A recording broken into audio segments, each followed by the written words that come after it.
شرور أنفسنا ومن سيئات أعمالنا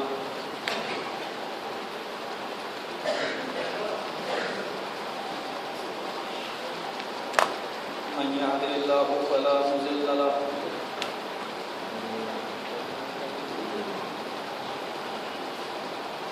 ومن يضلل فلا هادي له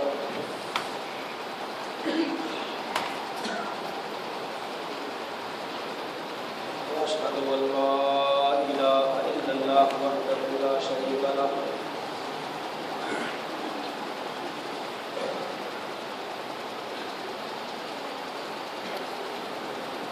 وأشهد أن محمدا عبده ورسوله ثم بعد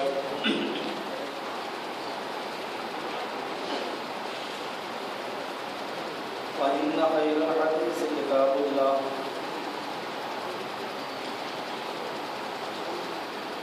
وخير الهدي هدي محمد صلى الله عليه وسلم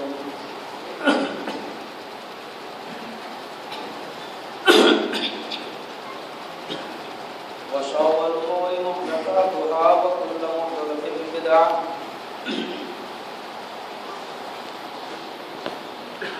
وكل بدعة ضلالة وكل ضلالة في النار.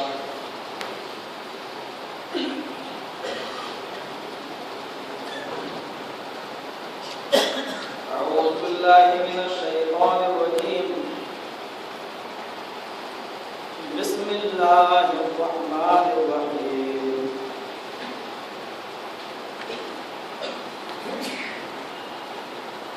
ومن الناس من يقول آمنا بالله وباليوم الآخر وما هم بمؤمنين يخادعون الله والذين آمنوا وما يخدعون إلا أنفسهم وما يشعرون في قلوبهم مرض فزادهم الله مرضا ولهم عذاب أليم بما كانوا يكذبون.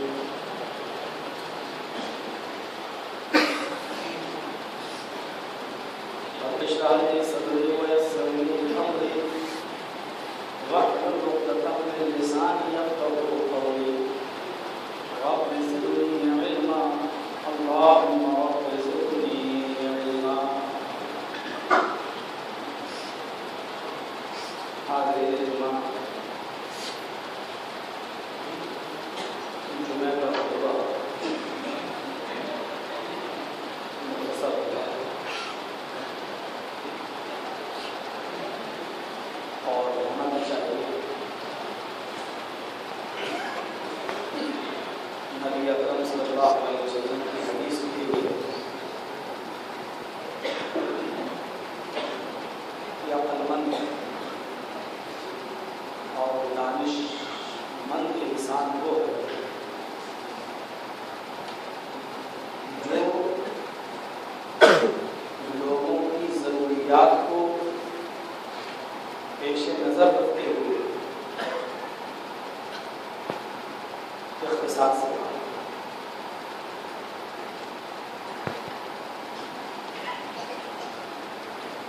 جمعہ کا خطبہ چند نصیحتوں کا نام ہے، چند عبرت آموز باتوں کا نام ہے. کوئی لمبی چوڑی تقریر یہ جمعے کے خطبے کا مقصد نہیں ہے.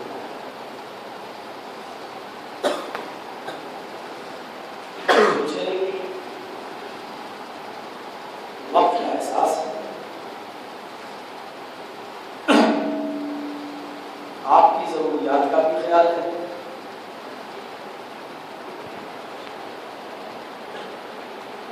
چند بنیادی باتیں اور ایسی باتیں کہ جس کی ضرورت ہے ہمیں آپ کو، ہمارے معاشرے کو، ہمارے سماج کو، ہماری سوسائٹی کو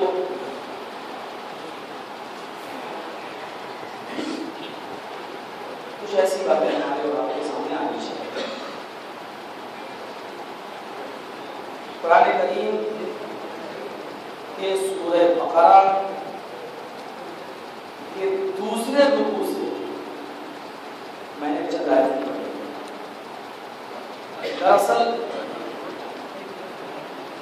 ان آیتوں میں اللہ تبارک و تعالیٰ نے انسانیت کی ایک بہت ہی خطرناک اور بہت ہی نقصان پہنچا دینے والی قسم کا تذکرہ کیا۔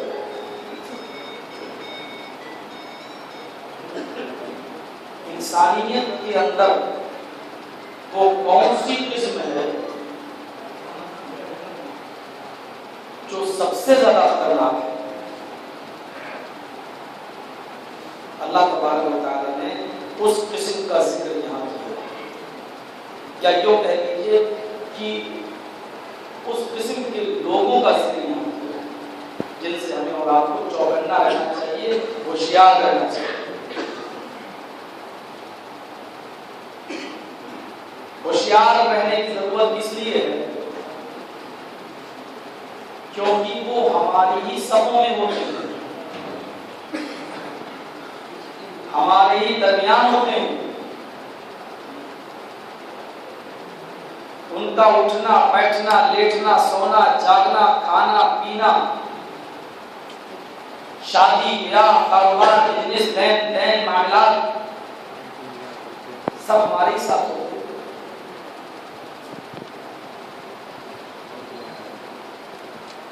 حتیٰ کہ وہ لباس بھی ہمارا ہی پہنتے ہیں، ان کی شکلیں ان کی صورتیں ان کے حلیے ہم سے کہیں اچھے ہوتے ہیں۔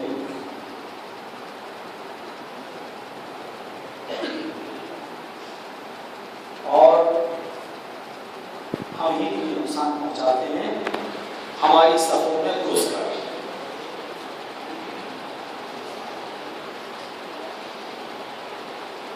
اللہ تبارک و تعالیٰ نے نبی اکرم صلی اللہ علیہ وسلم سے فرمایا تھا، آئے نبی ہوشیار رہنا ایسے لوگوں سے، ان کے چہرے ان کے لباس کہیں آپ کو دھوکے میں نہ ڈالیں، کہیں آپ ان کو اپنی ٹیم کا اور اپنے گروہ کا انسان نہ سمجھ بیٹھے، مسلمان نہ سمجھ بیٹھے۔ اس لیے ہوشیار رہنے کی ضرورت ہے۔ انسانیت کو ہم 3 پارٹس میں ڈیوائیڈ کر سکتے ہیں، 3 حصوں میں بن سکتے ہیں۔ ایک حصہ اہل ایمان کا ہے، مومن کہلاتے ہیں لوگ، واضح ہیں۔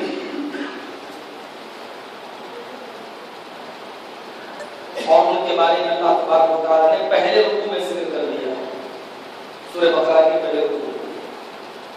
اہل ایمان کا کون ہے؟ الذین یؤمنون بالغیب وَيُقِيمُونَ الصَّلَاةَ وَمِمَّا رَزَقْنَاهُمْ يُنْفِقُونَ وَالَّذِينَ يُؤْمِنُونَ بِمَا أُنزِلَ إِلَيْكَ وَمَا أُنزِلَ مِن قَبْلِكَ وَبِالْآخِرَةِ هُمْ يُوقِنُونَ۔ یہ اہل ایمان ہے جو غیب پر ایمان لاتے ہیں، چھپی ہوئی چیزوں پر ایمان رکھتے ہیں، جنت دیکھی نہیں لیکن مانتے ہیں، جہنم دیکھا نہیں لیکن ایمان ہے، اللہ کو دیکھا نہیں لیکن مانتے ہیں۔ الذین یؤمنون بالغیب ویقیمون الصلاۃ، پابندی سے نماز قائم کرتے ہیں۔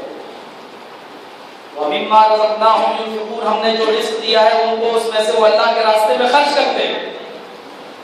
والذین یؤمنون بما انزل الیک وما انزل من قبلک، اور جو کتاب ہم نے آپ پر اتاری ہے اور آپ سے پہلے جو اپنی کتابیں اتاری ہیں، تورات زبور انجیل وغیرہ، ان تمام کتابوں پر یہ ایمان رکھتے ہیں۔ وبالآخرۃ ہم یوقنون، اور قیامت کے دن پر ان کا یقین ہے، یہ مومن ہے۔ اولئک علی ھدی من ربہم، یہ اپنے رب کی ہدایت پر ہیں۔ اولئک ھم المفلحون، اور یہی لوگ کامیاب ہونے والے ہیں، اور کامیابی صرف مومنوں کو نصیب ہوگی۔ قد افلح المؤمنون، مومن کامیاب۔ تو یہ اہل ایمان کا ذکر کیا اللہ۔ انسانیت کی پہلی قسم کیا ہے؟ اہل ایمان، مومن، یہ لوگ جنتی۔ انسانیت کی دوسری قسم کیا ہے؟ کفر، کافروں کی۔ لیکن یہ خطرناک نہیں ہے ہمارے، ہم ان سے باخبر ہیں، ہمیں معلوم ہے کہ یہ کافر ہے، ہم ان سے ہوشیار ہیں ہر وقت، ہمیں معلوم ہے یہ ہمیں کبھی بھی دھوکہ دے سکتے ہیں۔ ہمیں ان سے نمٹنے کے لیے پہلے سے تیاری کر لینا پڑتی ہے، ہمیں معلوم ہے کہ یہ ہمارے دشمن ہیں۔ اور ان کا ذکر اللہ نے پہلے ہی رکوع میں کیا ہے، ان الذين كفروا سواء عليهم انذرتهم ام لم تنذرهم لا يؤمنون۔ اے میرے حبیب، اے میرے نبی صلی اللہ علیہ وسلم، جو لوگ کافر ہیں آپ ان کو سمجھا رہے ہیں، سواء علیہم انذرتهم ام لم تنذرهم، آپ کے لیے برابر ہے آپ ان کو سمجھائیں یا نہ سمجھائیں، آپ کا سمجھانا اور نہ سمجھانا، آپ کا ڈرانا اور نہ ڈرانا دونوں برابر ہے ان کے لیے۔ کیوں برابر ہے؟ لا یؤمنون، وہ ایمان لانے والے نہیں۔ آپ ان کے پیچھے کتنے ہی ہاتھ دھو کر پڑ جائیے، لیکن ان کی تقدیر میں یہ مکتوب ہے، یہ لکھا ہوا ہے کہ ایمان نہیں لائیں گے۔ اور ایمان کیوں نہیں لائیں گے؟ ختم اللہ علی قلوبہم وعلی سمعہم، اللہ نے ان کے دلوں پر اور ان کے کانوں پر مہر لگا دی ہے۔ سچائی اور حقیقت ان کے دلوں پر کبھی اثر انداز نہیں ہوتی، اور حقیقی بات، سچی بات ان کے کانوں کے پردوں میں کبھی نہیں گھستی۔ یا یوں کہہ لیجیے کہ سچ سننے کے لیے تیار نہیں ہے اور حقیقت کو اپنے دل میں بٹھانے کے لیے تیار نہیں ہے۔ وَعَلَىٰ أَبْصَارِهِمْ غِشَاوَةٌ، اور ہم نے ان کی آنکھوں کے سامنے پردے ڈال دیے۔ ان کی آنکھوں کے سامنے پردے پڑے ہوئے۔ میرے آنکھوں کے سامنے آپ پردہ ڈال دیں تو میرے پیچھے کتنے لوگ ہیں، میرے سامنے کتنے لوگ ہمیں دکھائی نہیں دے گا، پردہ پڑا ہوا ہے۔ کبھی کبھی جادوگر کو آپ نے دیکھا ہوگا، جادو دکھاتا ہے، تماشا دکھاتا ہے، ہماری نگاہیں دیکھ رہی ہیں جادو، اور وہ زمین سے مٹی اٹھاتا ہے جادوگر، ہاتھ میں رکھتا ہے، مٹھی بند کرتا ہے اور اس میں اپنی جادو کی چھڑی گھماتا ہے اور پھر مٹھی کھولتا ہے تو روپیہ ہو جاتا ہے، 1 روپیہ 2 روپیہ میں دکھائی دیتا ہے۔ حقیقت میں وہ روپیہ نہیں ہے، حقیقت میں وہ پیسے نہیں ہیں۔ اگر وہ جادوگر مٹی کو روپیہ ہی بنانا جانتا ہوتا تو تماشا ختم کرنے کے بعد پھر کٹورا لے کر ہماری طرف 1 اور 2 روپے کی بھیک نہ مانگتا۔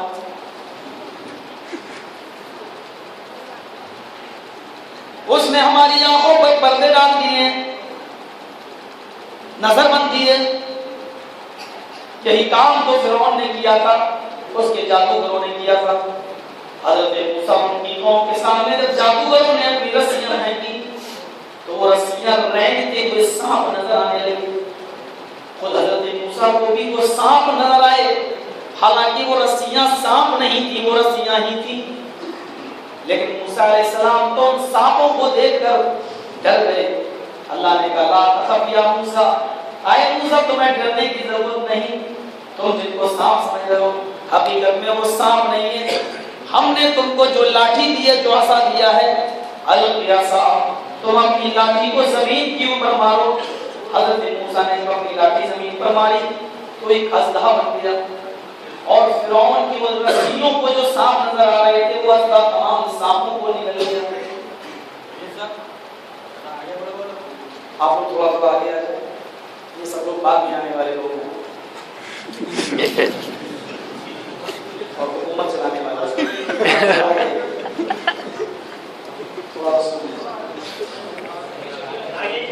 جہاں جس کو جگہ مل جائے وہاں بیٹھ جاؤ بھائی، بولا نہیں جاتا، آپ نہیں کیا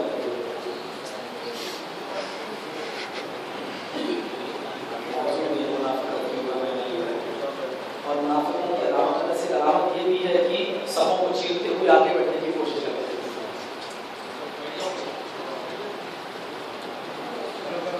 تاکہ اللہ کے رسول کے سامنے آ جائے اور اللہ کے نبی یہ سمجھے کہ بہت دیندار نہیں معاملہ کچھ ایسے. تو وہ رسیاں جو سانپ نظر آ رہی تھی وہ آستاؤں کو نکل گیا. فرعون کے جادوگر سمجھ گئے کہ ہم نے جو دکھایا ہے وہ جادو ہے اور موسیٰ نے جو دکھایا ہے وہ جادو نہیں ہے. تو کہنا یہ چاہتا ہوں کہ نظر بندی کسی پر بھی ہو سکتی ہے. رسیاں جب حضرت موسیٰ جیسے برگزیدہ رسول کو بھی سانپ نظر آنے لگی تو ہماری اور آپ کی آنکھیں بھی دھوکہ کھا سکتی ہیں. ہم اور آپ کسی نبی سے بڑھ کر نہیں ہو سکتے. تو وہی اللہ نے کہا وَعَلَىٰ أَبْصَارِهِمْ غِشَاوَةٌ. ہم نے ان کی آنکھوں کے سامنے پردے ڈال دیے. جب پردہ پڑ جائے نظر بند ہو جائے تو حقیقت دکھائی نہیں دیتی. یہ لوگ حقیقت نہیں جانتے, یہ کافر ہیں. ہم نے ان کے دلوں پر مہر لگا دی ہے, ان کے کانوں پر مہر لگا دی ہے.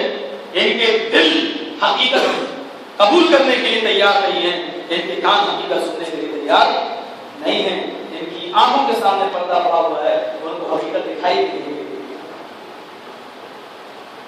تو کیا ہے وَلَهُمْ عَذَابٌ عَظِيمٌ. ان کے لیے تو بہت بڑا عذاب تیار کر رکھا ہے. کافروں کے لیے اللہ نے کہا وَلَهُمْ عَذَابٌ عَظِيمٌ. کافروں کے لیے عذاب تیار کر رکھا ہے. دیکھیے اللہ نے ایک رکوع میں دونوں کو مٹا دیا, مومنوں کو بھی اور کافروں کو بھی.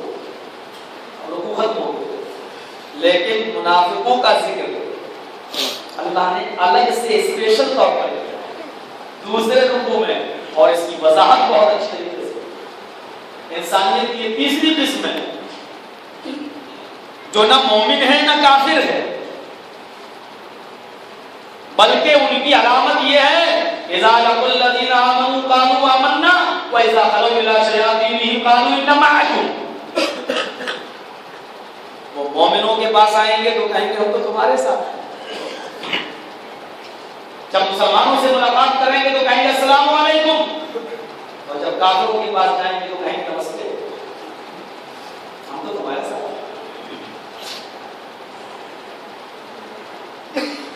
اذا لقوا الذين امنوا قالوا آمنا.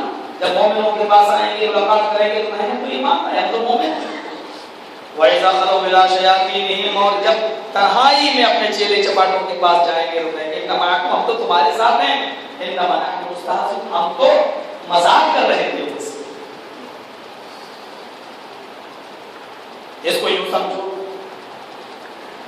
ہفتے کے روز وہ مسجد میں نہیں دکھائی دیں گے, اتوار کے روز وہ مسجد میں نہیں آئیں گے, سوموار کے دن پیر کے دن وہ مسجد میں نہیں دکھائی دیں گے, منگل کے دن مسجد میں نہیں دکھائی دیں گے, بدھ کے دن مسجد میں نہیں آئیں گے, جمعرات کے دن مسجد میں نہیں آئیں گے, اور جمعے کے دن پہلی صف میں بیٹھے ہوں گے.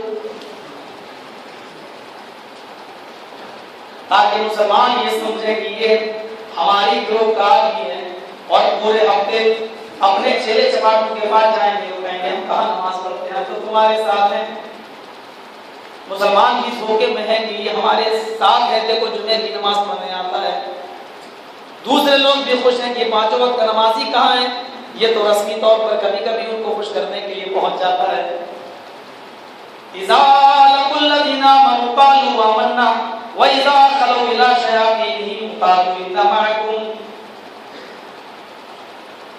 مومنوں کے پاس آتے ہیں, ملاقات کرتے ہیں تو کہتے ہیں ہم ایمان لائے, اور جب اپنے چیلے چپاٹوں کے پاس یا دوستوں کے پاس جاتے ہیں تو کہتے ہیں ہم تو تمہارے ساتھ.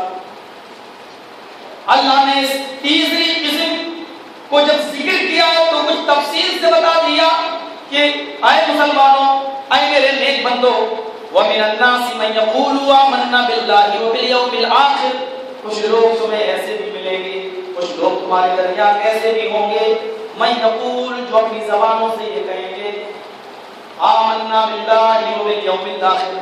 وہ یہ کہیں گے ہم اللہ پر ایمان لائے, ہم قیامت کے دن پر ایمان لائے, ہم اللہ کو مانتے ہیں, ہم رسولوں پر ایمان رکھتے ہیں, ہم فرشتوں پر ایمان رکھتے ہیں, ہم اللہ کی کتابوں پر ایمان رکھتے ہیں, ہم ان تمام چیزوں پر ایمان رکھتے ہیں. من یقول آمنا باللہ وبالیوم الآخر, ہم ان تمام چیزوں پر ہمارا ایمان ہے, لیکن اللہ فرما رہا ہے لوگوں ان کی زبانیں یہ کہہ رہی ہوں گی, ان کے دل اس بات کا اقرار نہیں کر رہے ہوں گے. وما هم بمؤمنین، وہ حقیقت میں مومن نہیں ہوں گے۔ پتہ یہ چلا کہ کسی کے زبانی دعوے پر کوئی آدمی کہتا ہے مسلمان اس کا عمل دیکھا جائے۔ زبانیں بھی دو ہوتی ہیں، دل کی زبان، ایک منہ کی زبان۔ منہ کی زبان کی ویلو نہیں ہے، دل کی زبان کا۔ وَمِنَ النَّاسِ مِن تَبْعِيضِ کی گرامر کے لحاظ سے کچھ لوگ ایسے ملیں گے، سب نہیں، کچھ ایسے بھی ملیں گے، یہاں بعض کے معنی میں من وَمِنَ النَّاسِ مَن يَقُولُ، کچھ لوگ ایسے بھی ہوں گے تمہارے درمیان جو کہہ رہے ہوں گے اپنی زبان سے آمنا باللہ وبالیوم الآخر، ہم اللہ پر ایمان لائے، ہم قیامت کے دن پر ایمان لائے، لیکن ہم کہہ رہے ہیں، اللہ فرما رہا ہے وما هم بمؤمنین، ہماری گارنٹی ہے، ہمارا دعویٰ یہ ہے کہ وہ مومن نہیں ہے۔ ان کی زبانیں کہہ رہی ہیں، ان کا دل نہیں۔ اچھا مومن نہیں ہے، اللہ کہہ رہا مومن نہیں ہے، وہ مومن نہیں ہے، مومن نہیں ہے تو پھر وہ ہمارے درمیان کیوں آتے ہیں؟ چلو جمعے ہی کے دن آتے ہیں، لیکن کیوں آتے ہیں؟ اللہ اکبر کہہ کر نیت مانتے ہیں، نماز پڑھتے ہیں، رکوع کرنے والوں کے ساتھ رکوع کرتے ہیں، سجدہ کرنے والوں کے ساتھ سجدہ کرتے ہیں۔ آخر اللہ کہہ رہا ہے کہ یہ مومن نہیں ہے، لیکن اگر یہ مومن نہیں ہے تو ایسا کیوں کر رہے ہیں؟ پورے ہفتے مسجد میں نہیں دکھائی دیے اور ایک دن آگے جمعے کے دن، آخر ایسا کیوں کر رہے ہیں؟ اللہ نے اس کا بھی جواب دیا، ایسا کیوں کر رہے ہیں؟ یخادعون اللہ والذین آمنوا، یہ اپنے دل میں سوچ رہے ہیں کہ ہم اللہ کو دھوکے میں ڈال دیں گے، یہ سمجھ رہے ہیں کہ اللہ دھوکے میں ہے، اللہ ہمیں مسجد میں دیکھ رہا ہے، اس لیے سمجھ رہا ہے کہ ہم مسلمان ہیں، ہم اللہ کے نیک بندے ہیں، اور ایسا کر کے وہ مومنوں کو بھی دھوکہ دینا چاہتے ہیں۔ مسلمان یہ ہمیں دیکھ رہے ہیں، سمجھ رہے ہیں نہیں مسلمان ہے، مسلمان ہوگا تو مسجد کی ماتا چلو ایک دن آ رہا ہے، کیا جواب دیا اللہ نے؟ یخادعون اللہ، ایسا وہ اس لیے کر رہے ہیں، ہفتے میں ایک دن مسجد میں اپنی شکل دکھا کر ایسا اس لیے کر رہے ہیں تاکہ اللہ کو دھوکہ دے اور مومنوں کو دھوکہ دے۔ اللہ نے کہا اللہ تو دھوکے میں آ نہیں سکتا، اور جو پکے سچے مسلمان ہیں وہ بھی دھوکے میں نہیں آ سکتے۔ سپوز فرض کر لیجیے میں 5 وقت نماز پڑھ رہا ہوں، تہجد کی بھی نماز پڑھ رہا ہوں، اور میرے بغل میں کوئی آدمی آ کر جمعے کے دن بیٹھ گیا، وہ صرف جمعے کے دن نماز پڑھتا ہے۔ اب میرے دل میں یہ خیال آ رہا ہے چلیز تم تو 5 وقت کی نماز پڑھتے ہو، تہجد کی نماز پڑھتے ہو، تب تو مسلمان ہو، تم بھی مسلمان ہو، تم تو ایک ٹائم کی نماز نہیں چھوڑ رہے ہو، صبح سردی میں سگڑتے ہوئے جا رہے ہو، ساری چیزیں برداشت کر رہے ہو، تب مسلمان ہو، اور یہ آدمی تو صرف جمعے کے دن آتا ہے پھر بھی مسلمان ہے۔ اگر جمعے کے دن ہی نماز پڑھنے سے اسلام باقی ہے اور مسلمانیت باقی ہے اور ایمان باقی ہے تو ہمیں رات میں اٹھنے کی کیا ضرورت، ہمیں تہجد پڑھنے کی کیا ضرورت، ہمیں فجر میں آنے کی کیا ضرورت؟ ہم بھی جمعے کے دن نماز پڑھیں گے، ہم بھی نہیں پڑھیں گے 5 وقت کی نماز۔ ہمارے دل میں یہ خیال آ سکتا ہے، لیکن جو پکا سچا مومن ہوگا وہ کبھی ایسے دھوکے میں نہیں آ سکتا، وہ فوراً کہے گا نہ بابا تو اپنی قبر میں جائے گا، میں اپنی قبر میں جاؤں گا، تیرے لیے تیرا عمل، میرے لیے میرا عمل، تو جو کر رہا ہے تو جانے، ہم تو تیرے دھوکے میں نہیں آئیں گے۔ اللہ فرما رہا ہے کہ اللہ کو یہ دھوکہ دے نہیں سکتے، اور میرے پکے سچے مومن بندے جو ہیں ان کو بھی یہ دھوکے میں ڈال نہیں سکتے۔ یہ سمجھ رہا ہے کہ اللہ کو اور مومنوں کو دھوکہ دے رہے ہیں، حقیقت اس کے بالکل برعکس ہے۔ وما يخدعون الا انفسهم، یہ اللہ کو اور مومنوں کو نہیں بلکہ اپنے آپ کو دھوکہ دے رہا ہے، اپنے آپ کو دھوکہ دے رہا ہے۔ وہ سمجھ رہا ہے کہ مسلمان لوگ بہت خوش ہیں، لڑکیاں اپنی دیتے ہیں، ہماری لڑکیاں لے رہے ہیں، ہم سے بزنس کر رہے ہیں، ہم سے کاروبار کر رہے ہیں، ہم اللہ کی قسم کھا کھا کر کاروبار ان کے ساتھ، یہ ہمیں مسلمان سمجھ رہے ہیں، لین دین اڑنا بیٹھنا یہ سارا معاملہ ہمارا ان کے ساتھ، اس لیے مسلمان دھوکے میں یہ سمجھ رہا ہے۔ تو جو پکے سچے مومن نہیں ہیں وہی دھوکے میں ہیں، جو پکے سچے میرے بندے ہیں وہ کبھی دھوکے میں نہیں آئیں گے۔ یار یہ حقیقت میں اپنے آپ کو دھوکہ دے رہا ہے۔ اچھا ایسا کر کیوں رہا ہے؟ کبھی ادھر کبھی ادھر جا کیوں رہا ہے؟ اللہ نے اس کا بھی جواب دیا ہے، فی قلوبہم مرض فزادہم اللہ مرضا، ایسا وہ اس لیے کر رہا ہے کیونکہ اس کے دل میں بیماری ہے، شک کی بیماری ہے۔ پتا نہیں جنت ہے بھی یا نہیں، پتا نہیں جہنم ہے بھی یا نہیں، اللہ بہت چلاتے رہتے ہیں، مرو گے تو پتا چلے گا، ارے مریں گے تو دیکھا جائے گا، ارے یہ لوگ کہتے ہیں قبر میں عذاب قبر، ارے پتا نہیں ہوگا بھی نہیں ہوگا، ہم نے تو قبرستان میں روز گزرتے، ہم نے تو کسی کی چیخ کی آواز نہیں سنی، مردے ایسے پڑے رہتے ہیں، ہڈیاں ایسی، قبریں جب ٹوٹ جاتی ہیں تو قبریں ایسی دکھائی دیتی ہیں، ہڈیاں ایسی پڑی رہتی ہیں، ہم نے تو کبھی پتا نہیں سچ پائی، بات یہ کہ جھوٹ فی قلوبہم مرض، ان کے دلوں میں شک کی بیماری ہے، فزادہم اللہ مرضا، یہ اللہ کا اصول ہے، ان کے دلوں میں جب بیماری ہے تو اللہ نے اس بیماری کو اور بڑھا دیا۔ کوئی بندہ جب چوری کرتا ہے اور اس میں اصلاح کرنے کی کوشش نہیں کرتا تو اللہ اس کو بہت بڑا کر کے بنا دیتا ہے، اور جو اصلاح کی کوشش کرتا ہے تو اس کو رائے راست پہ لے آتا ہے۔ یہ اصول ہے، ان اللہ لا یغیر ما بقوم حتی یغیروا ما بانفسہم، علامہ اقبال نے کہا تھا خدا نے آج تک اس قوم کی حالت نہیں بدلی نہ ہو جس کو خود خیال آ اپنی حالت میں بدلنے کا، لیکن ہاں الزام اللہ کے اوپر نہیں لگایا جائے گا، یہ شرعی اصولوں میں سے اصول ہے۔ ہدایت بھی اللہ دیتا ہے، گمراہ بھی اللہ کرتا ہے، من یہدی اللہ فلا مضل لہ ومن یضلل فلا ہادی لہ، اللہ جس کو ہدایت دے اس کو کوئی گمراہ نہیں کر سکتا اور جس کو گمراہ کر دے اس کو کوئی ہدایت نہیں دے سکتا۔ لیکن جب کوئی بندہ برے کاموں سے ہدایت پا جائے اور نیک کام کرنے لگے تو نسبت اللہ کی طرف دی جائے گی، وہ کہا جائے گا کہ اللہ نے اس کو صراط مستقیم پر گامزن کر دیا، دیکھو کتنا بگڑا تھا، اللہ نے اس کو ٹھیک راستہ دکھلا دیا۔ لیکن جب بندہ نمازی اور روزدار ہو اور ایک دم بگڑ جائے اور چور ڈکیت بن جائے تو نسبت اللہ کی طرف نہیں کرنا چاہیے، بلکہ یہ کہنا چاہیے کہ دیکھو شیطان نے اس کو بہکا دیا ہے، شیطان نے اس کو صراط مستقیم سے ہٹا دیا ہے۔ یہ اصول شریعت میں سے ہے۔ آپ نے محمود ویاس کا نام سنا ہوگا، محمود بہت بڑا بادشاہ گزرا ہے، ویاس کا غلام۔ ایک بار سارے غلاموں نے محمود سے کہا ہم بھی تو آپ کے غلام ہیں، آپ ایاز سے زیادہ ہی محبت کرتے ہیں، آپ ہم سے اتنی محبت کیوں نہیں کرتے؟ حالانکہ میں بھی تو آپ کا غلام ہوں، پھر کیا بات ہے کہ اور غلاموں سے آپ اتنی محبت نہیں کرتے ہیں، ہم سے نہیں کرتے ہیں اور ایاز سے آپ زیادہ کرتے ہیں؟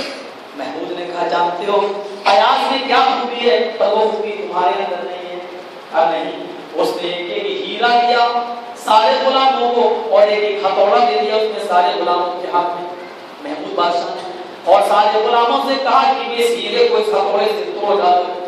سارے غلاموں نے ہتھوڑا لیا اور ہیرے کو چکنا چور کر دیا، سب غلاموں نے توڑ دیا، ایاز نے بھی توڑ دیا۔ اب محمود نے ایک غلام سے پوچھا تم نے ہیرا کیوں توڑا؟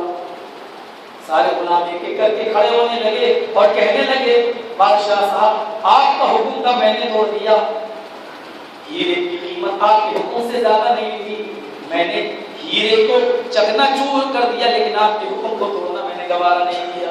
دوسرے نے کہا آپ کا آرڈر تھا میں نے چھوڑ دیا، تیسرے نے کہا ہیرے کی حیثیت کیا ہے آپ کے حکم کے آگے، سارے غلاموں نے یہی کہا کہ آپ کا حکم تھا میں نے توڑ دیا۔ جب نمبر ایاز کا آیا پوچھا ایاز تم نے ہیرا کیوں توڑا؟ ایاز نے کہا بادشاہ محمود صاحب میں کیا بتاؤں، آپ کی زبان سے حکم نکلا کہ ہیرا توڑ دو، میں آپ کا غلام تھا، میری ناقص عقل آپ کی بات سمجھ نہیں پائی، میرا کمزور دل آپ کی بات سمجھ نہیں پایا اور میری ناقص عقل آپ کے حکم کا مطلب نہیں سمجھ پایا، اس لیے میرے ذہن کا قصور ہے کہ میں آپ کی بات نہیں سمجھ سکا اور میں نے ہیرے کو توڑ دیا۔ محمود نے کہا میرے غلاموں دیکھو تمہیں جو حکم میں نے دیا تھا ایاز کو بھی میں نے حکم دیا، لیکن ایاز نے کوئی آنچ میرے اوپر نہیں آنے دی اور اس نے سارا الزام اپنے اوپر لے لیا۔ یہی معاملہ ایک بندے کا اپنے رب کے ساتھ ہونا چاہیے، اچھائی کا معاملہ ہو تو نسبت اللہ کی طرف، اور جب برائی کا معاملہ ہو چوری اور شراب نوشی اور زناکاری کا معاملہ ہے تو یہ نہ کہے کہ اللہ نے ہمیں زناکار بنا دیا، زانی بنا دیا، بلکہ وہ اللہ کو اس الزام سے بچا لے اور فوراً کہتے کہ ہم کو شیطان نے غلط راستے پر گامزن کر دیا، آئے ہدایت دینے والے تو مجھے صراط مستقیم پر گامزن فرما دے اور مجھے ہدایت دے۔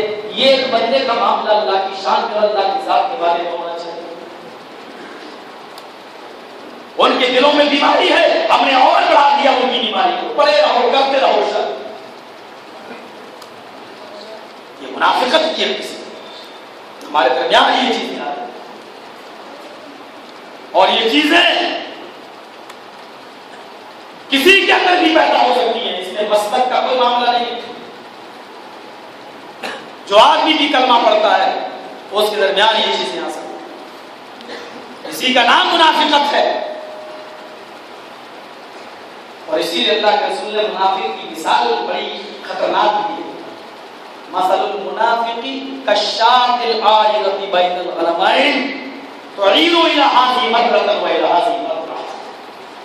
منافق اس پریشان بکری کی طرح ہے جو بکری گرم ہو اور اس کو کسی بکرے کی تلاش ہو اور بکروں کے دو ریوڑ ہوں، ادھر بھی ہو ادھر بھی ہو، تو بکری کو اطمینان نہیں مل رہا ہے کہ میں اپنی پیاس کہاں بجھاؤں اور اپنی گرمی کہاں مٹاؤں، ادھر جائیں یا ادھر جائیں۔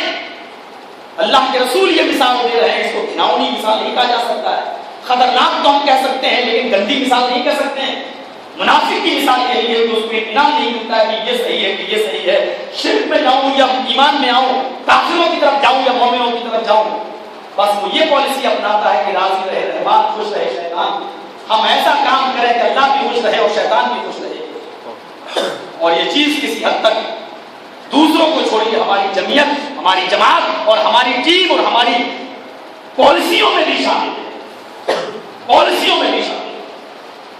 جو قوم کتاب و سنت کا علم لے کر اٹھی تھی، جو قوم کتاب و سنت کا جھنڈا لے کر اٹھی تھی، اور جس قوم کو دیکھ کر امام شافعی نے کبھی کہا تھا کتاب العلوم کے اندر کہ جب میں کسی اہل حدیث کو دیکھتا ہوں تو ایسا لگتا ہے کہ میں کسی صحابی کو دیکھ رہا ہوں۔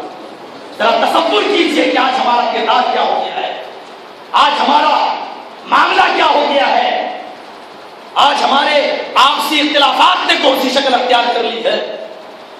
اختلافات اپنی جگہ پر، شکیل دیانی صاحب کے کہنے پر اگر میں آ گیا ہوں تو مولوی جرجیز کوئی فلمی دنیا کی اسٹوری سنانے نہیں آیا، مولانا جلال الدین قاسمی اگر اس حیدرآباد کی سرزمین پہ آتے ہیں تو کوئی قوالی اور بھجن گانے کے لیے نہیں آتے ہیں۔ میں پوچھنا چاہتا ہوں ان ذمہ داران سے کہ آخر وہ اشتہار کیوں پھاڑے جاتے ہیں مسجدوں کے اندر سے، کیوں ان کو پسپار کیا جاتا ہے؟ کیا اس میں بسم اللہ نہیں لکھی ہوتی ہے؟ کیا اس میں اللہ اور اس کے رسول کا نام نہیں لکھا ہوتا ہے؟ جو قوم کتاب و سنت کو بلند کرنے کے لیے آئی تھی، امام کائنات نے تو کسی کافروں کی مجلس میں بھی جانے سے نہیں روکا اور فرمایا کہ جاتے ہو تو جاؤ، اگر کوئی قیمتی بات وہاں سے ملے تو اس کو کھوئی ہوئی امانت سمجھ کے لے لو۔ امام کائنات نے تو یہ بھی کہا کہ اگر شیطان کی بات کتاب و سنت کے مطابق اگر صحیح ہو تو تم اس کی بات بھی لے لو، یہ نہ سمجھو کہ وہ شیطان کی بات ہے بلکہ یہ سمجھو کہ وہ بات جناب محمد رسول اللہ کی بات ہے۔ میرے بھائیوں، جو قوم اس لیے آئی تھی، آج اس قوم کے رہبر اور اس قوم کے رہنماؤں کا تصور کیجیے کیا کیا ہے۔ ہمارا عقیدہ تو یہ ہے کہ کتاب و سنت کی بات اگر مہاتما گاندھی کرتا تو اس کی بات لے لیتے ہیں۔ ہم یہ نہیں کرتے کہ ہمارے پلیٹ فارم میں کیوں آئے، اور مہاتما گاندھی نے کہا تھا کہ 40 دن اور 4 مہینے کا جو چلہ کرنے تم جاتے ہو یہ تمہیں بالکل کرنے کی ضرورت نہیں ہے۔ یہ مہاتما گاندھی کے الفاظ ہیں، انہوں نے جو الفاظ کہے تھے وہ یہ کہ صرف اللہ کے رسول کا اخلاق آپ اپنے اندر پیدا کر لو، غیر مسلم دنیا تمہارا اخلاق دے کر خود بخود مسلمان ہوتی چلی جائے گی۔ اب ہم یہ کہیں کہ مہاتما گاندھی صاحب کا بائیکاٹ نہیں، وہ غیر مسلم ہے، ہم یہ بات ان کی نہیں مانیں گے ہیں، اب اس کے لیے ہمیں اجازت لینا پڑے گی۔ میرے پیارے بھائیوں، اگر ہمیں کسی کی اجازت کی ضرورت ہوتی تو بامبے کی سرزمین پر بال ٹھاکرے کے خلاف جو میں بولا تھا، آج میرے بھائیوں جمعیت کے ذمہ داروں نے اس وقت بھی اور مرکز نے، جماعت اہل حدیث کے سب سے بڑے مرکز نے بھی ہمیں روکا تھا، لیکن میں نے ان کی بات بھی اس وقت نہیں مانی تھی کیونکہ حملہ ہمارے آقا پر تھا، حملہ ہمارے نبی جناب محمد رسول اللہ کے اوپر تھا، حملہ جناب محمد رسول اللہ صلی اللہ علیہ وسلم کی عزت و آبرو کے اوپر تھا۔ ہمیں اس موقع پر کسی کی عزت اور کسی کی اجازت کی ضرورت نہیں پڑے گی۔ میرے بھائیوں، کوئی آدمی میری ماں اور میری بہن اور بیٹی کے ساتھ اگر بلاತ್ಕಾರ کرے، اب ہم جمعیت کے آفس میں جائیں کہ ہمیں اجازت دو کہ ہم اس کے خلاف ایکشن لیں؟ ایسے موقع پر ہم اجازت نہیں لیں گے۔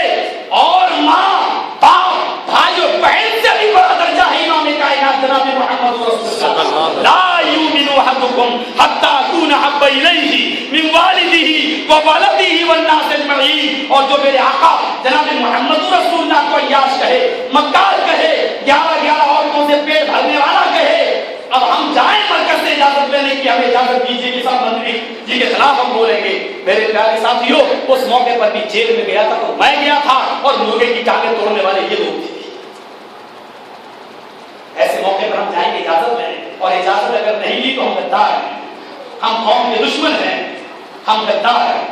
میرے پیارے ساتھیوں اگر اختلاف ہے تو اس کا ذمہ دار کون ہے؟ ٹھیک ہے ہمارے درمیان اور شکیل تیجانی صاحب کے درمیان اختلاف ہے, ہم جمعیت کے آدمی ہیں, شکیل صاحب جمعیت کے آدمی نہیں ہے, تو اس اختلاف کو مٹانے کی بھی ذمہ داری جمعیت و جماعت کی ذمہ داروں پر عائد ہوتی ہے. اس لیے کہ تم رہبر ہو, اس لیے کہ تم قوم کے ذمہ دار ہو, میں پوچھنا چاہتا ہوں کہ یہ اختلاف ختم کیوں نہیں ہوتا ہے, یہ اختلاف مٹتا کیوں نہیں ہے, آپ کوشش کیوں نہیں کرتے اپنی کرسیوں پر بیٹھے ہوئے؟ ہم جماعت کے ذمہ دار نہیں, ہم کوشش کیوں کریں گے؟ آپ ذمہ دار ہیں, آپ کی ذمہ داری بنتی ہے کہ آپ اس اختلاف کو مٹاؤ, آپ اس اختلاف کو ختم کرو. میں 12 سال 15 سال پہلے آیا تب لوگ کہتے تھے جدید صاحب نے جماعت نے بائیکاٹ کیا. کون سا بائیکاٹ کیا؟ میں ڈھونڈ کے رہ گیا, مجھے ترجمان میں نکلا ہو کہیں نہیں ملا, میں ڈھونڈ کے رہ گیا کہیں کہلوا ہو نہیں.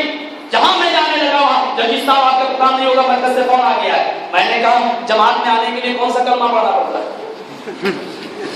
اٹاوا کے لوگوں نے کہا مولوی صاحب آپ امیر بنیے اٹاوا کے. ہم کو اٹاوا کی جماعت نے امیر بنایا. جب اٹاوا کی جماعت کا میں امیر بن کے گیا تو صوبے میں گیا, مغربی یوپی میں ہمیں نائب امیر بنایا.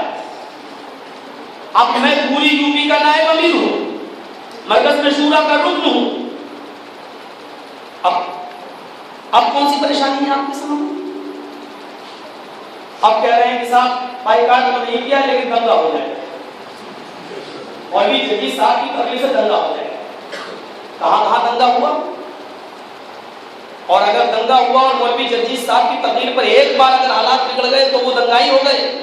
اور اللہ کے رسول صلی اللہ علیہ وسلم نے اپنی زندگی میں جو 80 جنگیں لڑی ہیں, پھر تمہارا الزام کہاں تک پہنچے؟ جیلوں میں جانے کے لیے ہمارے مولوی تیار نہیں ہیں. سمیہ کا واقعہ تو بیان کریں گے منبر سے کھڑے ہو کر, حضرت بلال کی تکلیفیں سنائیں گے کہ انہوں نے اتنی تکلیفیں اٹھائی ہیں, لیکن وہ تکلیفیں اٹھانے کا جب نمبر آ جائے تو پیچھے کے راستے سے فرار ہو جاتے ہیں اور بھاگ جاتے ہیں. یہ مسلمان ہیں کہ جنہیں دیکھ کے شرمائیں. اور حیدرآباد کے لوگوں آپ یقین رکھیے, میں مرکز میں شورا کا رکن ہوں, مجھے پوری باتیں معلوم ہوئی ہیں. جب مشورے کے لیے مجھے بلایا جائے گا تو میں حیدرآباد کے اس اختلاف کو اس میٹنگ میں اٹھاؤں گا, مرکز میں بلند کروں گا اور اس اختلاف کو میں اٹھاؤں گا. اور میں پوری کوشش کروں گا جماعت کے ذمہ داروں سے کہ یہاں کی صورتحال کو ذرا سنجیدگی کی طرف غور کریں اور دیکھیں کہ اختلاف کیوں ہے, اور اختلاف ہے تو اس کو مٹانے کی کوشش کریں. میں آپ کی طرف سے ترجمان بن کر میں جاؤں گا مرکز کی انشاءاللہ. سب میں چاہتا ہوں کہ اختلاف مٹے, میں چاہتا ہوں کہ اختلاف ختم ہو, اور اختلاف کو ختم کرنے کی جو شکل اللہ کے رسول نے بتایا ہے وہی اختلاف کی شکل ہمیں منظور ہے کہ اس طریقے سے آؤ ہم اپنے فیصلے کو محمد رسول اللہ کی عدالت میں جانے کے لیے تیار ہیں. آؤ اختلاف تو مٹاؤ, آؤ اختلاف تو ختم کرو. اور اختلاف کیسے ہوگا؟ وہ تو مسلکوں کا اختلاف تھا. وَمَن يَعِشْ مِنْكُمْ بَعْدِي فَسَيَرَىٰ اخْتِلَافًا كَثِيرًا. میرے بعد جو لوگ زندہ رہیں گے وہ بہت بڑا اختلاف دیکھیں گے. اور اللہ کے رسول نے اس اختلاف کو مٹانے کا طریقہ یہ بتایا تھا, عَلَيْكُمْ بِسُنَّتِي وَسُنَّتِ الْخُلَفَاءِ الرَّاشِدِينَ الْمَهْدِيِّينَ. تو میری سنت کو مضبوطی سے پکڑ لینا اور خلفائے راشدین کی سنت کو مضبوطی سے پکڑ لینا. عَضُّوا عَلَيْهَا بِالنَّوَاجِذِ, دانتوں سے دبا لینا. اللہ کے نبی نے اختلاف کو مٹانے کا یہ طریقہ بتایا تھا, اور اللہ تعالیٰ نے یہ طریقہ بتایا فَإِن تَنَازَعْتُمْ فِي شَيْءٍ فَرُدُّوهُ إِلَى اللَّهِ وَالرَّسُولِ. جب تمہارے درمیان اختلاف ہو جائے تو اس کو اللہ اور اس کے رسول کی طرف لے جاؤ. آؤ ہمارا معاملہ کیا ہے, ہم اللہ اور اس کے رسول کی طرف لے جانے کے لیے تیار ہیں. اگر ہم سے جماعت کے ذمہ دار یہ کہتے ہیں کہ مولوی صاحب آپ کی تقریر غلط ہوتی ہے تو آپ مجھے اپنا بیٹا سمجھ کر مجھے سمجھاؤ. چلو ٹھیک ہے, آپ مجھے موضوع دو, بھائی آپ مجھے بلاؤ, موضوع دو. جدید صاحب آپ کسی کے خلاف نہیں بولیں گے.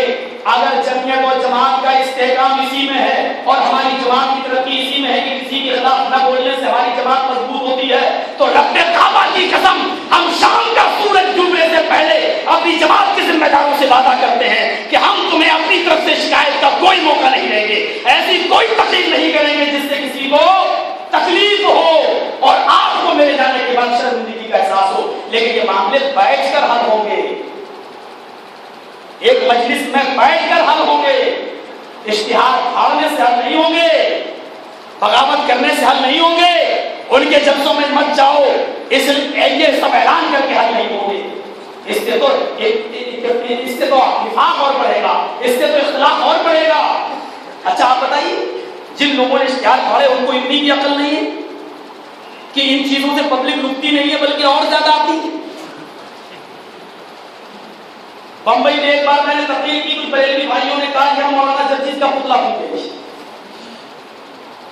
تو ان کے دوسرا مولوی بڑا عقل مند تھا، ہری پبی والا، بہت عقل مند تھا، اس نے کہا مولوی جرجیز کا اگر پتلا پھونک دو گے تو بہت زیادہ چمک جائے گا، اس لیے کام نہ کرو۔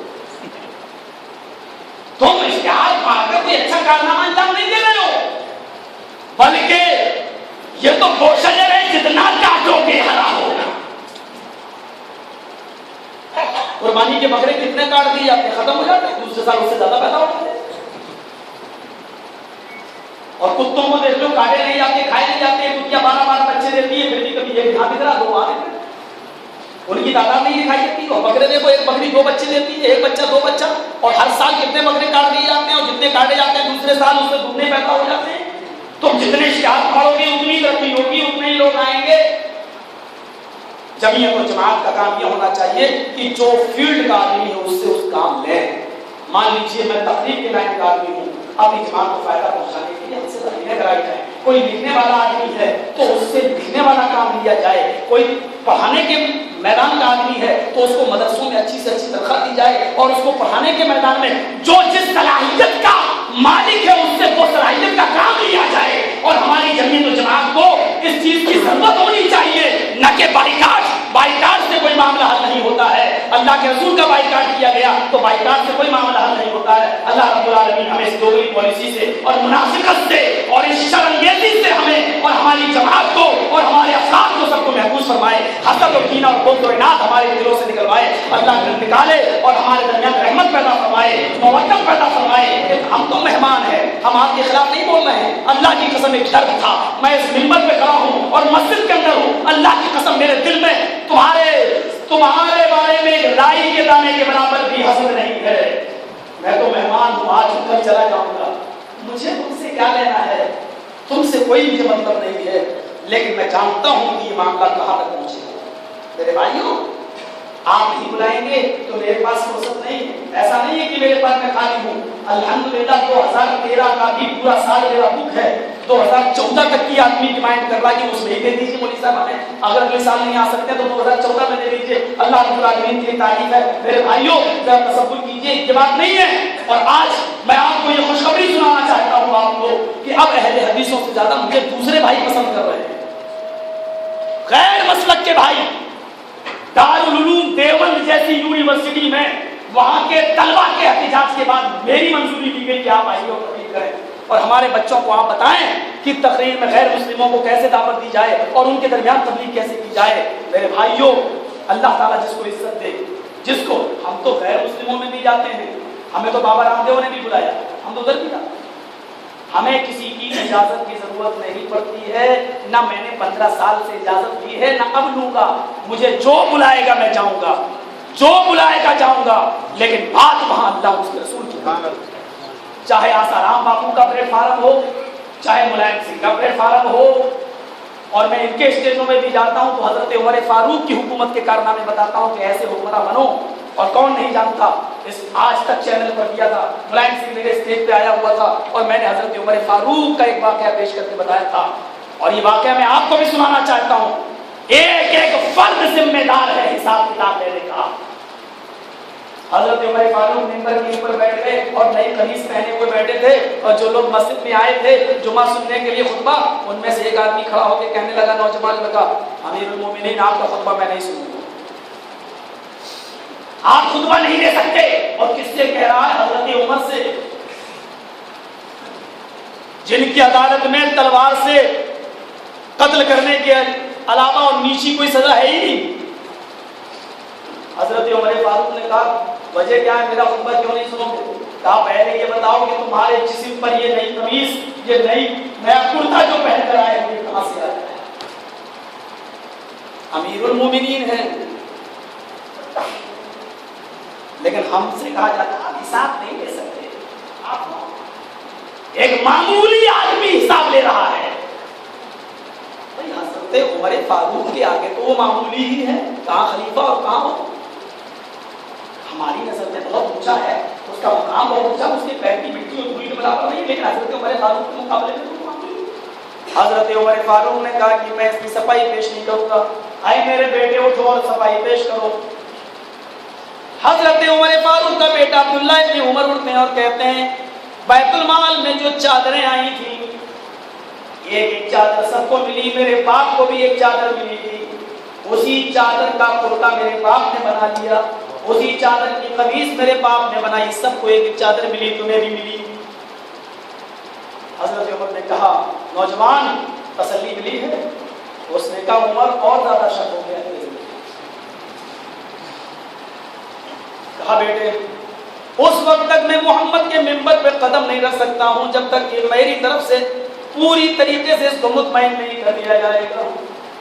جواب دو۔ عبداللہ ابن عمر نے کہا اب شک کیا ہے تمہیں؟ کہا ایک چادر مجھے ملی، ایک چادر آپ کو بھی ملی، ایک چادر میں میرا کرتا تو بنا نہیں، تمہارا کرتا کیسے بن گیا؟ تم تو ہم سے زیادہ موٹے تازے ہو، ہم سے زیادہ تندرست ہو، جب ایک چادر میں میری قمیص نہیں بنی تو تمہاری قمیص کیسے بن گئی؟ عبداللہ ابن عمر کھڑے ہوتے ہیں اور کہتے ہیں ایک ایک چادر سب کو ملی، میرے باپ کو بھی ایک چادر ملی تھی، مجھے بھی ایک چادر ملی تھی، میرے باپ کے کپڑے میں جوڑ لگے ہوئے تھے، میں نے اپنی چادر بھی اپنے باپ کو دے دی، میری چادر اور میرے باپ کی دونوں چادریں مل کر میرے باپ کی قمیص بن گئی، میرے باپ کا کرتا بن گیا، اس میں نے اپنی چادر بھی دے دی تھی۔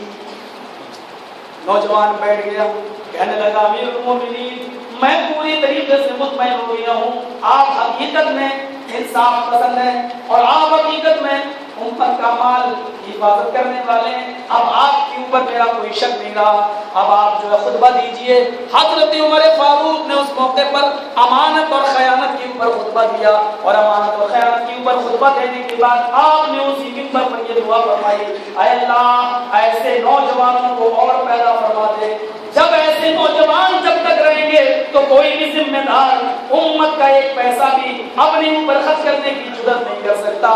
یہ اس دور کے امیر کی دعائیں ہوا کرتی تھی منبر کے اوپر، ہمارے اس دور کے امیر کی دعائیں یہ ہوتی ہے کہ ایسے نوجوانوں کو برباد کر دیں تاکہ کویت کی کرنسی، سعودیہ کی کرنسی اور یتیموں کا مال ہمیں کھانے کو ملتا رہے اور کوئی میرا حساب و کتاب لینے والا نہ ہو۔ میرے پیارے ساتھیوں ذرا تصور کرو، مال غنیمت کی ایک چادر ایک صحابی نے استعمال کر لی تھی، اور جب مال تقسیم ہو گیا تب وہ چادر لے کر آئے تھے، اللہ کے نبی نے فرمایا کہ اب میں چادر کو کہاں دوں اور کس کو تم مال تقسیم ہو گیا ہے، یہ چادر تمہاری اوپر جہنم کی آگ بھڑک کر منڈلا رہی ہے، جاؤ اس چادر کو میں قبول نہیں کروں گا۔ پھر وہ حضرت میرے بھائیوں جب ایک جنگ کے اندر وہ شہید ہو گئے تو صحابہ نے کہا اس شہید کے لیے خوشخبری ہو، اے اللہ کے نبی وہ شہید ہو گیا ہے۔ اللہ کے نبی فرماتے ہیں کہ اس نے چادر کی خیانت کی، وہ چادر اس کے اوپر جہنم کی آگ بن کر بھڑک رہی ہے اور وہ آدمی جہنم کی سب سے نیچی تہہ میں جائے گا۔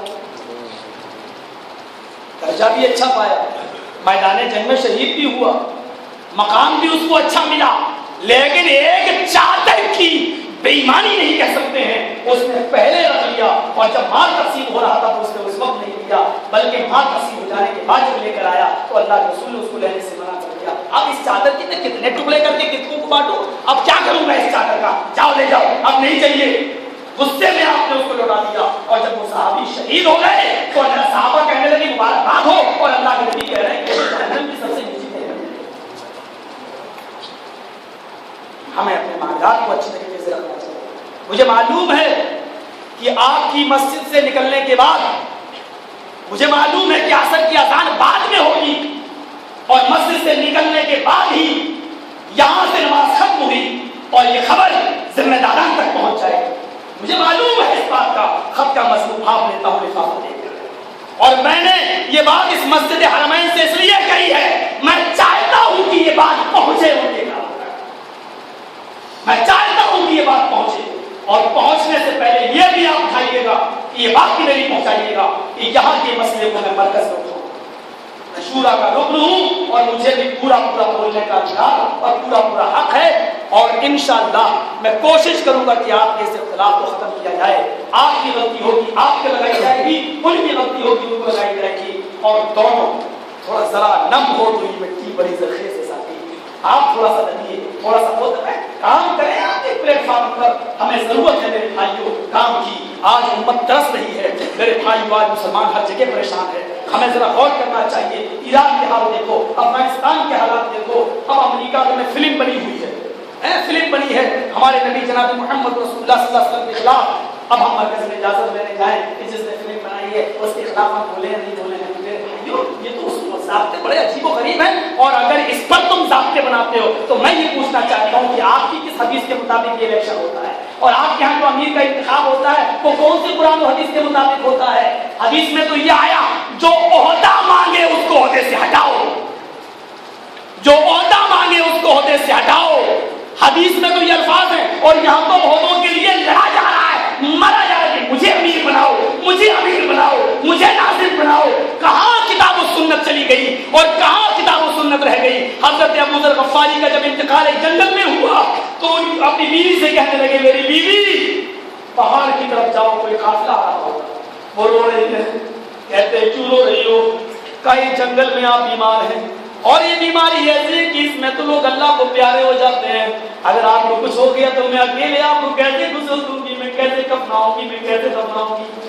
ابو ذر غفاری کہتے ہیں میری پیاری بیوی 30 لوگ موجود تھے، اللہ کے نبی نے اس موقع پر خطبہ دیا تھا اور آپ نے فرمایا تھا کہ ان 30 لوگوں میں ایک شخص ایسا ہے جس کا انتقال جنگل کے اندر ہوگا۔ پہاڑ کی کھائیوں سے اور وادیوں سے ایک قافلہ آئے گا، جنگل میں وہی اس آدمی کو دفن کرے گا، اس کو غسل دے گا، اور وہی قافلہ اس کو کفنائے گا اور جنگل میں اس کو دفن کرے گا۔ آئے میری بیوی 29 لوگوں میں 29 لوگ انتقال فرما چکے ہیں، 30واں میں ہی بچاؤں؟ اب ہو ہی نہیں سکتا کہ میرے علاوہ کوئی اور ہو، میرا انتقال اسی جنگل میں ہوگا، کیونکہ یہ فرمان جناب محمد رسول اللہ کا۔ اور آئے میری بیوی تمہیں پریشان ہونے کی ضرورت نہیں، تم اکیلی نہیں ہو جاؤ، پہاڑ کی بلندی پہ جھانک کر دیکھو کوئی قافلہ نظر آتا ہوگا۔ ان کی بیوی جب کہنے لگی آئے میرے پیارے سرتاج کوئی قافلہ تو آ رہا ہے، گھڑ سوار تو نظر آ رہے ہیں۔ تھوڑی دیر کے بعد تو گھڑ سوار آئے اور ابو ذر غفاری کے پاس رک گئے۔ حضرت ابو ذر غفاری آخری سانسیں لے رہے تھے، انہوں نے فرمایا لوگوں مجھے دفنانا، مجھے کفنانا اور میری جنازے کی نماز پڑھانا، لیکن میری وصیت بھی یاد رکھنا، میری جنازے کی نماز وہ آدمی پڑھائے جو کسی عہدے پر فائز نہ ہو۔ لوگ امیر ہونا بہت آسان بات سمجھتے ہیں، لوگ امیر ہونا بڑے فخر کی بات سمجھتے ہیں۔ حضرت ابو ذر غفاری فرماتے ہیں لوگوں تم میں سے میری جنازے کی نماز کو پڑھائے جو کسی عہدے پر فائز نہ ہو، کیونکہ عہدے پر فائز ہوگا تو ہو سکتا ہے کہ اس نے کبھی اپنے رشتے دار کی رعایت کر لی ہو سکتا ہے کہ اس نے کبھی 1-2 درہم کی بے ایمانی کر لی ہو۔ میں ایسے آدمی کی دعائے مغفرت کا محتاج نہیں ہوں، میری جنازے کی نماز وہ آدمی پڑھائے جو کسی عہدے پر فائز نہ ہو۔ میرے پیارے ساتھیوں اس حدیث کے آئینے میں اور اس سیرت کے واقعے کے آئینے میں ہمیں اپنی زندگی کو تلاش کرنا چاہیے، ہمیں اپنا اندازہ لگانا چاہیے۔ ہم اس بات کے قائل ہیں کہ اختلاف ہوگا، ہو سکتا ہے کہ تم میری ذات سے خوش نہیں، ہم تمہاری ذات سے خوش نہیں، ہو سکتا ہے تم میری باتوں سے خوش نہیں، ہم تمہاری باتوں سے خوش نہیں۔ یہ اختلاف تو ہو سکتا ہے، اگر یہ رائےوں کا اختلاف ہے، اگر یہ کسی کی بات کے ماننے اور نہ ماننے کا اختلاف ہے تو یہ ہو سکتا ہے، لیکن آؤ اگر کتاب و سنت کی بات پر کوئی اختلاف ہے تو آؤ اس کو قرآن و حدیث کی طرف لے کر چلتے ہیں۔ ہاں اگر انا کا کوئی مسئلہ ہے تو آؤ اس کو بھی بیٹھ کے نپٹا دیا جاتا ہے۔ اور چیز کا جہاں تک تعلق ہے، لوگ اگر اس لیے ہم کو بلانے سے ہچکتے ہیں جواب کے لوگ یہ دنگا کرا دے گا، یہ فساد کرائے گا، یہ جھگڑا کرا دے گا، تو میں بھرے مجمع میں اس بات کا اعلان کرتا ہوں کہ آؤ میرے پاس یا مجھے اپنے پاس بلاؤ، تم ذمہ دار ہو، میں آپ کا مہمان ہوں، میں ہی آپ کے دروازے پر آنے کے لیے تیار ہوں، جمعیت و جماعت کی خاطر لیے قربانی کی دینے کے لیے تیار ہوں، مجھے اپنے پاس بلاؤ، انشاءاللہ میں آپ کو اس کام پیپر پر لکھ کر دینے کے لیے تیار ہوں کہ میں ایسی کوئی تقریر نہیں کروں گا جس سے جمعیت و جماعت کو پریشانی دیکھنا پڑے۔ اب دیکھتا ہوں کہ میں نے یہ اعلان کر دیا ہے، اب دیکھتا ہوں کہ تم اس اعلان کی قدر کتنی کرتے ہو، میں دیکھتا ہوں کہ اب تمہارے پاس کون سا بہانہ ہے، اب دیکھتا ہوں کہ تم کون سے